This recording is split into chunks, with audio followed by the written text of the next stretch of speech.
Olá, graça e paz da parte do Senhor Jesus Cristo. Amém. Alguns anos atrás, eu li uma revista de confissão evangélica chamada Fé para Hoje. E deparei-me com um artigo bastante curioso, escrito pelo falecido Dr. A.W. Tozer. O texto descrevia um relato onde o autor narrava uma conversa entre duas pessoas. Um crente mais antigo e um recém-convertido. O recém-convertido, ao se aproximar do crente mais antigo, lhe fez a seguinte pergunta: o que significa estar crucificado? O cristão mais antigo respondeu da seguinte forma: estar crucificado implica pelo menos em três coisas. Primeiro, o crucificado tem os olhos sempre voltados para uma só direção. Segundo, ele não pode voltar atrás. E terceiro, ele não tem mais planos próprios.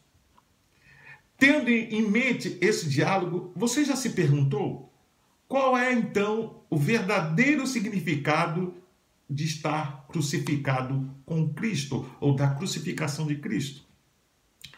Sabemos que a morte de Cristo e a sua ressurreição que se seguiu estão no centro da fé cristã. A crucificação é significativa tanto por causa da pessoa envolvida, nesse caso, Cristo, como pelo que se cumpriu com aquela morte, no caso, a salvação dos homens. Não é de surpreender, portanto, que os cristãos primitivos falassem incessantemente sobre a crucificação de Cristo. Eu quero convidar você para que possamos juntos ler Gálatas capítulo 2, versículo 18 ao 20. Podemos ler? Diz assim o texto: porque se torno a edificar aquilo que destruí, a mim mesmo me constituo transgressor. Porque eu, mediante a própria lei, morri para a lei, a fim de viver para Deus. Estou crucificado com Cristo. Logo, já não sou eu quem vive, mas Cristo vive em mim. E esse viver que agora tenho na carne, vivo pela fé no Filho de Deus, que me amou e a si mesmo se entregou por mim. Não anulo a graça de Deus, pois se a justiça é mediante a lei, segue-se que Cristo morreu em vão. Pois bem, esse texto que acabamos de ler está na carta escrita pelo apóstolo Paulo às igrejas da Galácia, para combater um grupo que ensinava que um não-judeu só poderia se tornar cristão se obedecesse às leis dos judeus, especialmente da circuncisão. Inclusive, nós vemos em Atos do capítulo 15, verso 1 a 33, a primeira assembleia da igreja para discutir justamente sobre esse assunto, e como você pode observar na leitura, há um grande debate. E por fim, Paulo e aqueles que entendiam que não precisavam conseguem então chegar a um bom termo e então mandar cartas para as igrejas que possuíam gentios para mostrar da não necessidade de observação do rito ou das ordenanças da lei. Paulo, então, ataca essa heresia e chama de outro evangelho. Ele, então, passa a defender a sua autoridade apostólica e ensina que a salvação depende da fé e não daquilo que a lei de Moisés manda fazer. Paulo ainda mostra como Abraão foi salvo, não por causa das suas obras, mas por causa da sua fé. Ele termina a epístola falando da liberdade que tem aqueles que creem em Cristo. Gálatas capítulo 5, verso 1 diz assim: para a liberdade foi que Cristo nos libertou. Permaneceis então, pois, firme e não submetais de novo ao jugo da escravidão. O apóstolo Paulo, nesse livro, fala sobre a aceitação do evangelho, bem como da sua preocupação da inconsistência dos crentes da igreja na Galácia. Isto posto, quero a partir desse momento meditar nos três pontos destacados no pequeno diálogo acima apresentado. Não sei se você se lembra ainda. O qual foi desenvolvido no breve encontro entre dois cristãos e tentar compreender de fato o que significa estar crucificado, tendo como base o texto do livro de Gálatas que acabamos de ler. Vamos lá? O primeiro ponto destaca que o crucificado tem os olhos sempre voltados para uma só direção. Estar crucificado implica em ter os olhos voltados só para uma só direção. Como já sabemos, a crucificação era o método mais cruel usado pelos romanos para matar pessoas. A vítima era pendurada na cruz, antigo instrumento de tortura e morte, formado por duas vigas, uma atravessada na outra, em que eram pregados ou amarrados os condenados.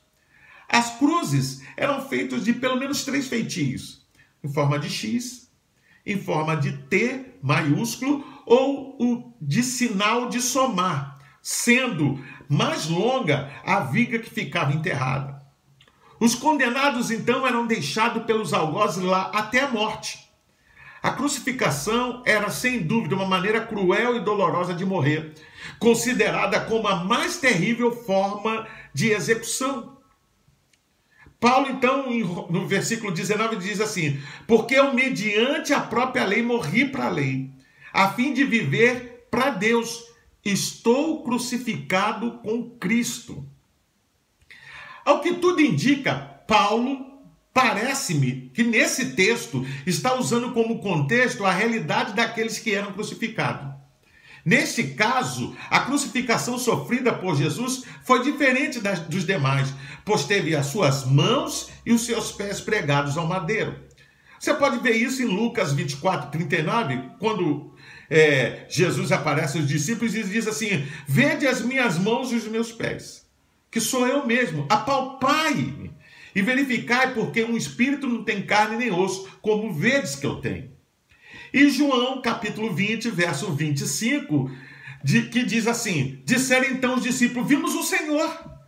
Mas ele respondeu, e isso está falando do discípulo de Tomé: se eu não vir as suas mãos o sinal dos cravos, e ali puser o meu dedo, eu não puder a mão ao seu lado, de modo algum acreditarei.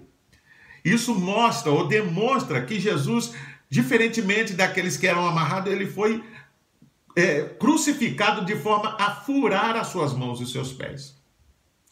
Se considerarmos esse tipo de crucificação, fisicamente, Jesus não podia olhar para trás, pois o seu ângulo de visão não lhe permitia. No máximo, o seu ângulo lhe permitia olhar para os lados. Você vê isso Lucas 23, 33 e os versículos seguintes, porque quando ele foi crucificado, colocaram 2 malfeitores, um à sua direita e um à sua esquerda, e Jesus conversa com esses 2. Isso significa que tanto no aspecto físico como no espiritual, o Mestre Jesus havia aberto mão de todas as possibilidades e propostas do mundo e do diabo, e que estar ali, naquela condição, significava entrega total a Deus e aos seus desígnios. Isto é, não lhe permitia ter outro ângulo de visão, uma outra perspectiva, a não ser olhar para frente e aceitar tudo aquilo que a crucificação traz consigo. Ou seja, sofrimento físico e emocional, angústia, escárnio, rejeição, abandono, sentimento de perda, enfim. Paulo afirma que Cristo nos resgatou da maldição da lei, fazendo-se maldição por nós. Porque está escrito: maldito todo aquele que for pendurado na cruz. Quando ele discursa sobre a liberdade que foi conquistada no advento do Evangelho, ele faz então uma análise do antigo sistema que ele próprio viveu e passa a relatar os benefícios da vida em Cristo. Talvez seja por isso que muita gente se decepciona com o Evangelho, pois quando muitos chegam ao Evangelho, eles não são devidamente esclarecidos. Querem apenas os benefícios que advêm do Evangelho. Eu quero dizer, há muitos benefícios que advêm com o Evangelho, mas não querem os deveres inerentes a ele. Ou seja, acabam por cochear entre os 2 pensamentos. E quando entendem que tem deveres também a serem cumpridos nessa nova vida, desistem da fé. O segundo ponto daquela conversa diz que o crucificado não pode voltar atrás. Estar crucificado implica não poder voltar atrás. Paulo, no versículo 18, diz assim: porque se eu torno a edificar aquilo que destruí, a mim mesmo me torno transgressor. A palavra do apóstolo é contundente e enérgica, pois para ele voltar atrás é tornar Jesus um grande mentiroso e o seu sacrifício uma grande farsa. Olha o que está escrito em Gálatas 2:21. Não aniquilo a graça de Deus, porque se a justiça provém da lei, segue que Cristo morreu em vão. Paulo adverte aos Gálatas dizendo: ó insensatos Gálatas, quem vos fascinou para não obedecerdes à verdade? A vós, perante os olhos de quem Jesus Cristo já foi representado como crucificado. Observe que a zombaria promovida pelos principais líderes do povo tinha dupla finalidade. Primeira era torná-lo desacreditado e criar suspeitas da mensagem anunciada por Jesus para o povo. Observe Mateus 27, 40 ao 43, quando diz assim: ó tu que destróis o santuário e em 3 dias o reedificas, salva-te a ti mesmo. Se és filho de Deus, desce da cruz. De igual modo, os principais sacerdotes, com os escribas e anciãos, escarneciam, dizendo: salvou os outros, a si mesmo não pode salvar-se. É rei de Israel? Desce da cruz e queremos nele. Confiou em Deus, pois que venha livrá-lo agora. E de fato, lhe quer bem, porque disse: sou filho de Deus. E veja que eles tentavam de todas as maneiras torná-lo desacreditado em meio ao povo. Mas havia também um segundo objetivo, uma segunda finalidade. Havia também uma tentativa diabólica de tentar dissuadi-lo de continuar o plano de Deus. Jesus, porém, estava resoluto em sua tarefa, pois declarou algumas horas antes do seu sofrimento a seguinte palavra: agora, pois, está angustiada a minha alma, e o que direi? Pai, salva-me desta hora. Mas precisamente com esse propósito vim para esse mundo. É interessante que Jesus, lá no Getsêmani, quando ele chora, ele fala: Pai, se possível for, afasta de mim esse cálice. Mas Jesus, ele não está dizendo que não queria fazer, mas Jesus se rende à vontade do Pai e vai para a cruz. O apóstolo Paulo, então, chama a atenção para o retorno do gentio ao paganismo e dos judeus a práticas do judaísmo, com toda a sua forma: festas, jejuns, leis, cerimônias, inclusive até muitos da igreja hoje. Ou no nosso caso, que saímos do catolicismo, do espiritismo ou de qualquer outra religião, contudo ainda nos utilizamos ou somos atraídos por suas práticas pseudo-cristãs, obras, amuletos que tentam alcançar de alguma forma a aprovação ou provisão divina. Para Paulo, na verdade, ao fazer isso, estamos rejeitando e negando o verdadeiro evangelho. Ele mesmo exorta os Gálatas a adotar uma atitude sensata e firme ao dizer: estai, pois, firme na liberdade com que Cristo nos libertou, e não nos tornei a metermos debaixo do jugo da servidão. Eis que eu, Paulo, vos digo: se vos deixardes circuncidar, Cristo de nada aproveitará. E de novo protesta a todo homem que se deixa circuncidar, que está obrigado a guardar toda a lei. Separado estáis de Cristo, vós, os que vos justificais pela lei, da graça tendes caído. Observe, é muito pesada essa palavra, mas quando nós observamos qualquer outra coisa que não seja o evangelho, nós estamos caindo da graça de Deus. Como evangélico, sinceramente, eu tenho observado como o bom Deus age na vida de homens e mulheres, transformando, libertando, justificando e santificando, chamando-os como filhos de Deus, homens e mulheres que outrora estavam entregues a toda sorte de imundície. Mas Deus os chama, transforma pela expressão do seu grande amor em Cristo. Infelizmente, também tenho testemunhado de muitas pessoas que não resistirem a imposições por estarem crucificados, sejam perseguidos, sejam vivendo dificuldades na vida, sejam sendo injuriados, caluniados, muitos perseguidos, alguns sendo até deixados de lado pela sociedade, não resistem e abandonam a fé. Porém, 1 Coríntios capítulo 4, versículo 11 a 13, diz que nós somos considerados como lixo e escória deste mundo. Em Hebreus 11, que tratam dos heróis da fé, mostram que muitos deles morreram sem ter visto a salvação, mas aguardavam a promessa. Veja o que Jesus disse: se alguém quer vir após mim, a si mesmo se negue, dia a dia, tome a sua cruz e siga-me. Eu acho interessante esse texto porque ele fala dia a dia. Aceitar a Cristo e seguir o Evangelho é uma decisão diária de negar-se a si mesmo e obedecer, de se manter crucificado, manter-se na cruz. O autor do livro de Hebreus nos conclama dizendo o seguinte: porque necessitais de paciência, para que depois de haverdes feito a vontade de Deus, possais alcançar a promessa. Você pode ler isso lá em Hebreus capítulo 10, versículo 35 a 39. Faço a mesma pergunta que Paulo fez aos Gálatas a nós, você que está nos ouvindo. Será que em vão nós temos padecido tanto? Será que também foi vão a nossa fé? Você que corria bem, o que te impediu para que você não obedeça à verdade? Ou por que você deixou-se ser persuadido?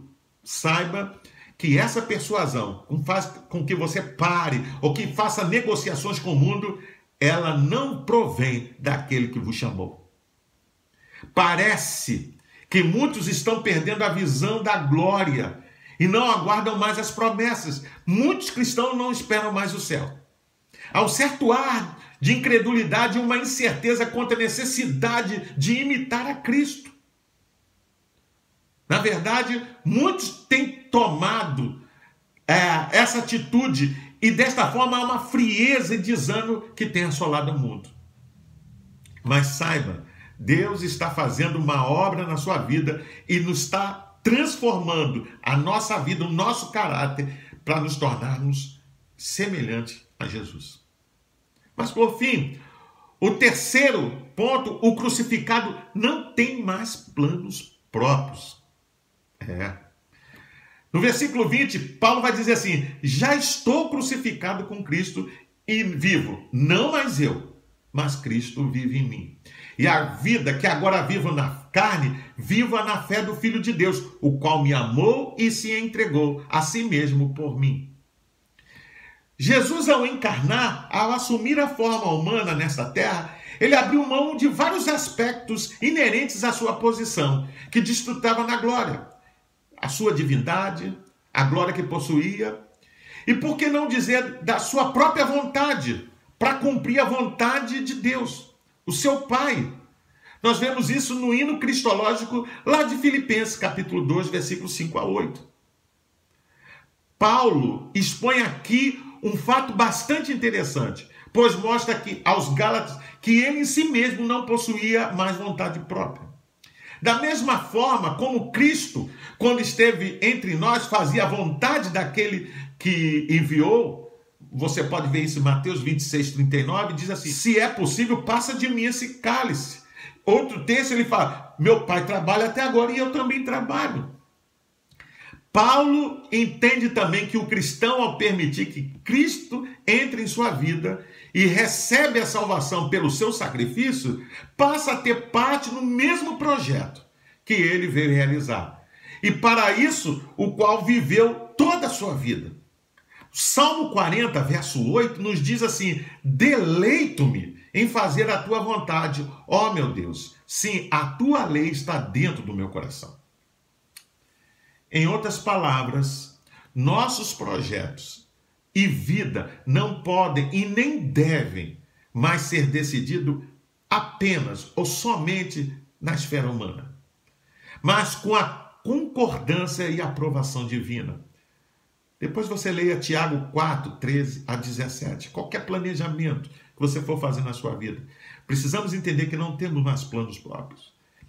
Infelizmente, pelo fato de muitos não atentaram para esta realidade, tenho me deparado com pessoas totalmente infelizes, insatisfeitas consigo mesmo e com Deus, e ainda mal realizadas, pois não cumprem a vontade de Deus. Quando não buscamos a direção de Deus para as decisões que tomamos na nossa vida, no nosso trabalho, na nossa família, podemos estar saindo do centro da vontade de Deus. Concluo. Quando escolhemos seguir a Jesus, devemos desejar abandonar todo o lado pecador do nosso velho estilo de vida. Tornar-se cristão significa estar crucificado, morto e ressurreto, espiritualmente falando. Lembre-se, estar crucificado implica em 3 coisas. Primeiro, o crucificado tem os olhos sempre voltados para uma só direção. Segundo, ele não pode voltar atrás. E terceiro, ele não tem mais planos próprios. Passamos a ter uma nova vida e não podemos voltar para a anterior. Morremos para a nossa velha pessoa. Por isso que precisamos fazer isso todos os dias. Lembre-se do que Paulo disse, que o cristão é crucificado com Cristo. E assim, não sou mais eu que vivo, mas Cristo é que vive em mim. Que estejamos dispostos a viver nesta vida uma vida consagrada a Cristo, dispostos a sofrer pela sua obra, pois se formos achados fiéis, um dia Ele nos dará a oportunidade de vivermos a sua vida. Concluo esta mensagem citando Gálatas 5:24. E os que são de Cristo crucificaram a carne com as suas paixões e concupiscências. Que o Senhor possa dar a você entendimento para que você possa, como aquele cristão novo que fez a pergunta ao cristão mais velho, compreender o real significado de estar crucificado. Eu quero ainda pedir a você, não deixe de se inscrever no nosso canal. Está aqui embaixo. Não é? Acione o sininho e ainda compartilhe, deixe o seu comentário. Você estará nos ajudando a divulgar esse canal e levar esta mensagem a muitas pessoas.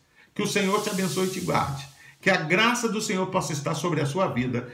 Fique na paz. Deus te abençoe.